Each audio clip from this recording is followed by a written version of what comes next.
Welcome. Thank you. Actually, I think I've met for you. So, hi. This is nice. This is like being in front room in England. It is, isn't it? We need a little like tea or something. Little telly. It's like my nan's house. Yeah. She'd have a little needle kit right here. Yes, they are. Yeah. Roses. Especially for us, they Probably. Being English. So, hello, Jesus. I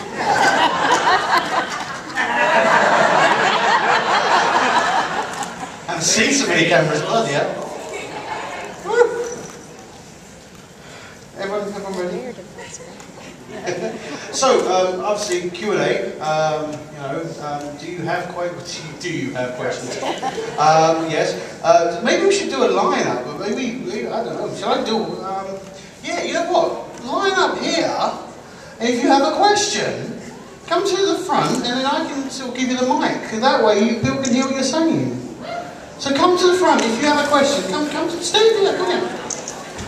I'm a little eccentric, I'm sorry. No, that works. That works for me.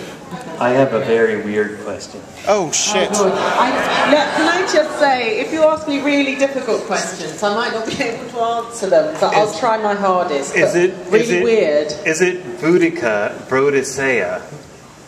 Okay, from that. Yeah. Well, this is. I tell you this.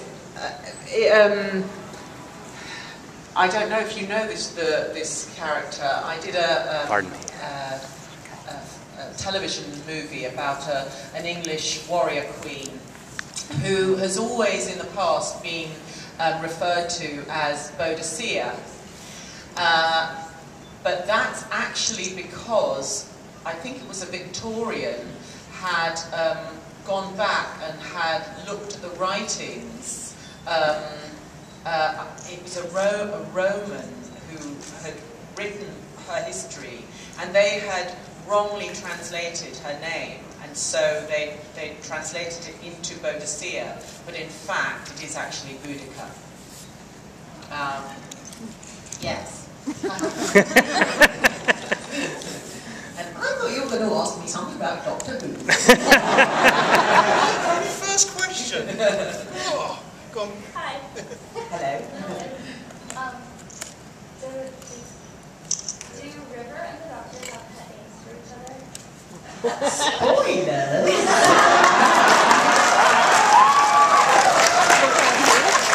The Doctor. River does have the best little sayings, doesn't she? Well, I do call him Sweetie. I mean, that's and whatever I whisper in his ear, I'm not telling you.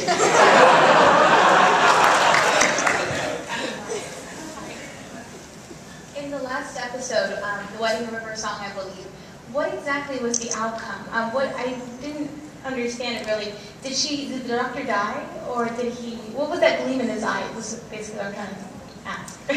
Okay, well, you all, if you're fans of Doctor Who, you are all people who enjoy the complexities and the incredible sort of multi-layered richness of the scripts. So, believe you me, it's hard enough for us to get around the storylines, and I do sometimes pity the fans. But yes, oh yes, I do actually. You have to understand, Stephen Moffat writes Doctor Who and Sherlock Holmes simultaneously.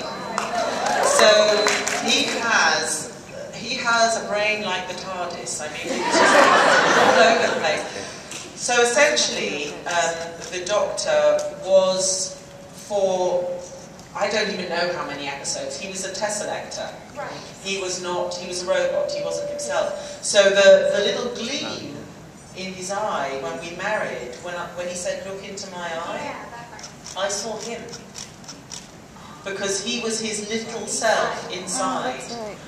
So this is also where it's a little, well, it's to be discussed as to whether I really did marry the Doctor or not. That's what I thought. I know. I know. For the record, you think hello, sweetie. Hello, sweetie. She was talking to me. In fact, you were the only one that knew that you killed the doctor, right? Yeah. Because nobody else, yeah, because I mean, Arthur didn't know, and Karen. No, I had to hold a lot of secrets that season. I knew that I was their daughter, but I couldn't tell them. I knew that I killed the doctor, and I couldn't tell them. In fact, when we were filming in Utah, we were supposed to film the moment where I kill him, and that's revealed. Oh. And we were, we'd filmed one day where they had somebody else in the suit that I was wearing, standing there shooting, because they were filming then my reaction and Amy and Rory's reaction as we run down the beach towards him. And then the following day, we were going to do a secret pickup with me in the suit shooting him, because we knew that later on in the season that would be revealed. And unfortunately, one of the crew had taken photographs of, they'd actually taken photographs of the doctor being sent off in the boat, in the funeral pyre, and this crew member had posted them on her Facebook page. And so the production team was so worried that the big reveal of me being the person that killed the doctor would be revealed somehow, that we actually couldn't film that in Utah, and we had to film that back in Wales against a green screen. But it looked pretty good in the end. I mean, you wouldn't know, but I was really worried. Did Matt know? He didn't for a long time. No, he didn't know. In fact, I don't think he knew until we were meant to film it, and then he was told, exactly, because we were taken away on a lunch break, and the producer basically said to Matt, what we were going to film right now we can't film, because we just don't want it to potentially get out. No. And so that's when he found out. Yeah. Hi there. Hello. First, I wanted to say thank you, I think on behalf of myself as a woman and all of the other women in this room, thank you for stepping in and being a strong female character. And for my sister in Paris. She's very jealous that I'm here with Alex Kingston in her hair. But I just, out of curiosity, I've kind of watched you as you've been a doctor and an archaeologist and an archaeologist again, and many other things. As an actress, obviously that's what you want to do, but if you could be anything else after you've had some experience, you know, following people or seeing these things, what else kind of intrigues you? What else would you do if you had the opportunity? I suppose I've got more of an artistic bent than an academic. And as much as when I was playing a doctor on ER, I sort of imagined how fabulous it would be to really be an orthopedic surgeon or whatever. The reality is I don't think I could really probably do that. I would always do something artistic. I was planning to go to art school and had actually built up a portfolio of work, and I just changed my mind at the last minute and went to drama school instead. So I paint, I draw a lot. But I think actually I discovered in San Francisco, I went to the Children's Museum, and they had, it's a media museum, and we spent the entire day in the section where you can make claymation figures, and you can make your own little claymation movie. And I actually think if I had known about claymation, I think that's probably what I would have ended up doing, because I just think it's phenomenal. And you can just do anything, it's fantastic. So yeah, I think probably I would have ended up being a claymation animator. That's the right one. Hi. Hello. This might be a little personal. Oh, okay. Very close. Censor that one. When you were filming Mall Flanders, Oh, you yes. were going through a very rough time in your personal life. Yes, I was actually. And I was wondering, how did that affect your performance in that movie? Do you know what it did? It didn't affect my performance detrimentally, I think, at all. But it empowered me, actually. I felt amazingly empowered because I was playing a woman who was a survivor. And that somehow gave me strength to go through what I was dealing with in my life. And actually, at the same time that I had been offered Mall Flanders, I was also, I'd also been offered Hedda Gabler, which I don't know if you know the play, but she ends up shooting herself. It's very depressing, and I'm actually really glad I didn't do that job. Because I don't think it would have helped me, really. But, so, yes, it was great, actually. It came at the right time. Hello. Hello. I just wanted to ask, all the series that you've done, ER, Doctor Who, all the other ones, which scripts do you find the most difficult to pronounce, like all the techno babble and whatnot? I actually think probably Doctor Who is the hardest to learn, because when we were working on ER, you always had technical advisors. You know, there were always doctors present who would first of all choreograph the scene with you and absolutely teach you exactly what you would be doing if you were performing whatever the procedure was you were supposed to perform.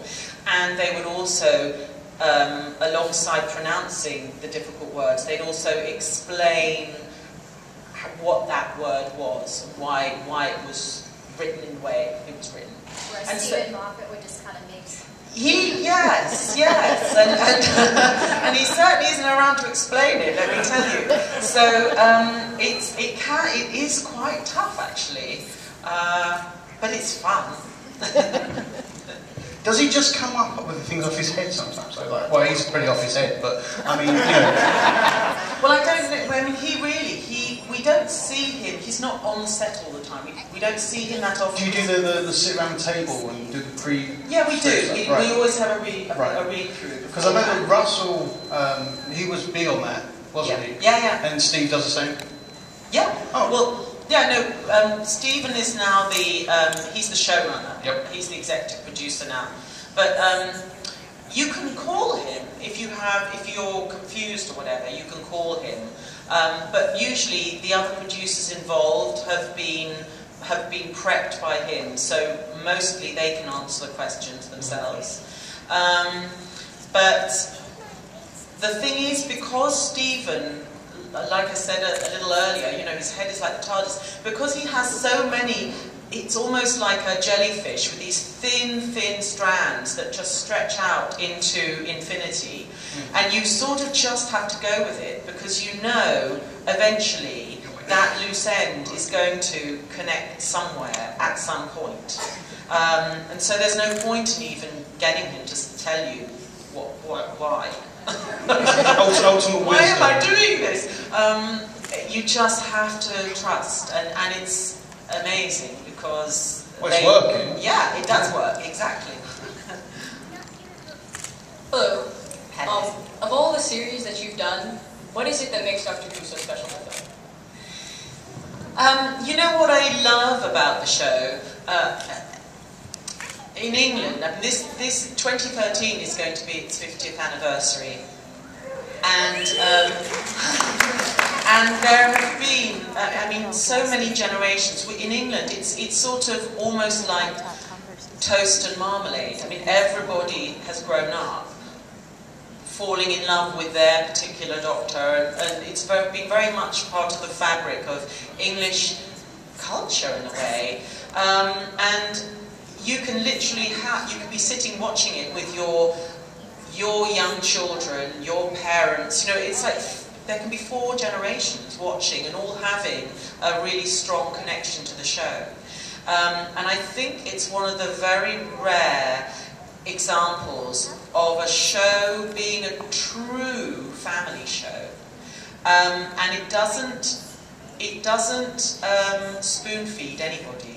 You know, the storylines are really complex, but there's enough in it to really satisfy and small children, you know, and they get a little frightened, but they deal with it from behind their cushion, and you know, maybe mummy has to come and say, Daleks aren't going to invade tonight. But it's, and then I think the element of River Song, there's a sort of a slightly naughty element in the relationship between her and the Doctor, which I think the grown-ups enjoy, at least I hope they do. And so I think that's what's really so lovely about working on it, is knowing that so many different age groups can enjoy it. Were you prepared for this culture? I mean, when you become... See, ER has a following, yeah, but not the following you get with Doctor Who. No, I've never done any sci-fi before, so I've never been introduced to this sort of fan base. Right. I mean, certainly, I was saying earlier, there are not conventions for Doctor shows or comp shows or anything, and yet these span worldwide. The science fiction conventions and Doctor Who conventions. I wasn't prepared for this, but in the past, if somebody had approached me about Doctor Who when I first started on the show, it was usually adults who had watched it. I didn't even realise that Doctor Who was shown in America, even in the early days. But what I think is so special now is that children here are also starting to embrace it. And I think it's a really positive show because it requires children to actually think and work things out and be detectives. And there are no guns. Well, there is.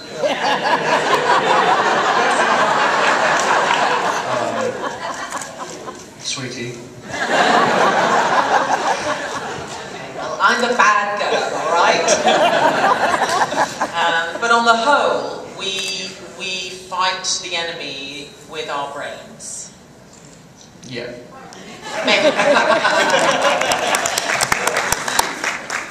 So, the 50th anniversary is coming up, and you've already worked with Matt Smith and David Tennant as a doctor. I'm wondering, which of the other previous still living doctors would you like to play against as River Song?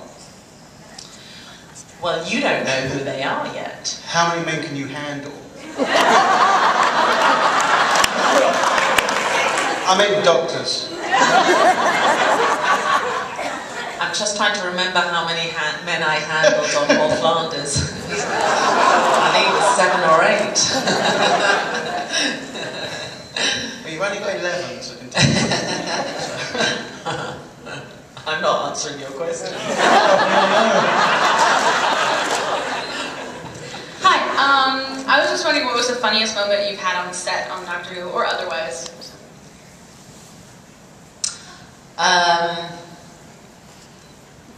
Actually, one of the really funny moments was the very first. It was the very. No, it wasn't the very first scene I did with Matt. I think it was the last scene of the first episode I did with Matt, where River Song flies through. She escapes the spaceship and she flies through space and lands in the TARDIS and lands on top of the Doctor. And I didn't really know Matt very well. And we really bonded fast. He was great, actually. He didn't mind me being on top of him over and over again. But it took a lot to not laugh. I mean, it actually took quite a long time to shoot that little moment because, yeah, and my knees would get in places that they weren't supposed to be. I heard a rumour that it was actually Matt's idea that you fell. Was it? I heard a rumour. Originally I think it was just you were going to end up in the TARDIS, and then it was probably his idea. Yeah, probably. Well, I don't know about that. But I have one thing I do have to say, because when we worked on ER, there were endless pranks, mostly because of George Clooney. But even after he left, the sort of tradition of prankstering, I don't know if that's a word, sort of remained. And one thing actually, on Doctor Who, we work so hard and so intensely, and the amount of work we have to do in the short space of time we do actually doesn't allow for, well, there's no room for deliberately messing up. So anything that does occur happens sort of completely by accident, really. And then if you really, really are laughing all the time, you can see that the director and, you know, the producers are getting nervous because there's just, the clock is ticking. So there's not actually as much as much sort of laughter as one would like. Yeah. What about offset? Oh. I'm not telling you what happens offset. Fine. Hi, Alex. Hello.